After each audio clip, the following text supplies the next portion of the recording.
I went, of course, to Shudder, as I normally do. What? And I saw shocking. Yeah, it's very shocking. I watched a movie called Tigers Are Not Afraid.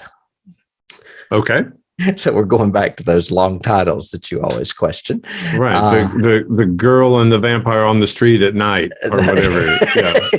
A girl walks home alone at night. Yeah, there you go. This one, however, is not Iranian. This one is Mexican. Okay. And it was filmed in 2017. It was written and directed by a woman named Isa Lopez. She has nothing of note, of course, to us because predominantly her stuff is Mexican, or actually, I think it's all Mexican.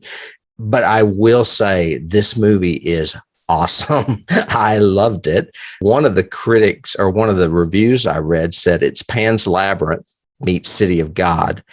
And I thought, you know what? The Pan's Labyrinth is on the nose. I said, this movie.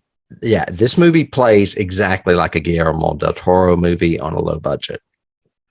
Well, maybe she was inspired by Guillermo. I think so. And I have a feeling, I don't know this for a fact. I didn't find any information, but I wonder if he is like a sponsor of hers. Maybe. Because if not, he may be now because he rated it number 8 of his top 10 films of 2017.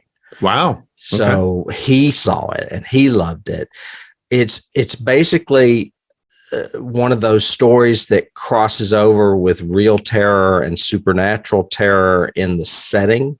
So much like Pan's Labyrinth, where you have a child and a fantasy world in the Spanish Civil War, this is children that are orphaned in Mexico City because of a drug cartel. Ooh, okay. Yeah. And they live on the streets, but there is a supernatural element as well involving people that died from their families.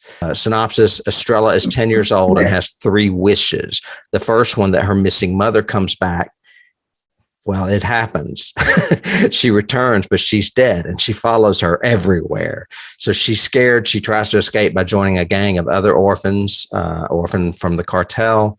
Soon she realizes that the dead are never left behind. And when you're in the middle of brutality and violence, wishes never come true the way you want them to. So it's Pet Sematary. A little bit. It's really good. I highly recommend it if you don't mind watching subtitles. It's moody and atmospheric. See that woman in the body bag? That kind of reminds me a bit of Nightmare on Elm Street. And also, I mentioned that it was endorsed by Guillermo del Toro. It is also endorsed by Stephen King, who said this is a terrific film, both tough and touching. He said he watched 2 minutes of it and was under its spell immediately. And I was the same way. Wow. So, high praise. Good. That's good. High praise. So you guys out there that have Shudder, I highly recommend this one.